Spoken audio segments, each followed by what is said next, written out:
Karyawan PT Telkom Aceh melakukan donor darah dalam rangka memperingati Hari Jadi Serikat Karyawan Telkom Sekar ke-15 yang digelar di kantor PT Telkom Aceh di Banda Aceh.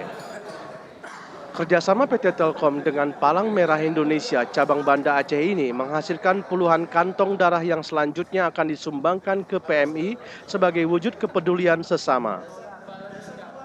Kegiatan donor darah ini rutin dilakukan karyawan PT Telkom Aceh untuk memenuhi stok darah di Palang Merah Indonesia, Banda Aceh. Sementara itu, memperingati Hari Jadi Sekar Telkom ke-15, puluhan karyawan PT Telkom Aceh menggelar upacara sekaligus pemotongan tumpeng oleh General Manager PT Telkom Aceh, Fahrizal Arbi. Dalam kesempatan itu, GM Telkom Aceh meminta seluruh karyawan Aceh untuk selalu memberikan pelayanan terbaik kepada masyarakat sebagai konsumen yang membutuhkan fasilitas telekomunikasi.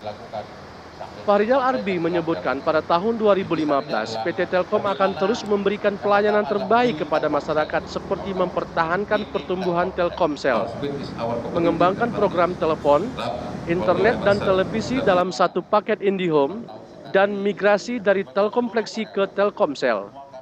Yang intinya tahun 2015 itu Telkom mempunyai 4 program besar yang harus kita lakukan untuk dapat memberikan layanan maksimal kepada seluruh masyarakat Indonesia, khususnya Aceh yang ada.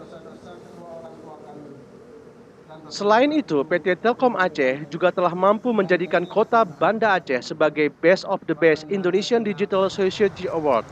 Penghargaan yang diberikan Telkom melalui hasil survei independen ini menjadikan kota Banda Aceh sebagai skala prioritas layanan PT Telkom. Dari Banda Aceh, Muhammad Studi melaporkan untuk Aceh Video.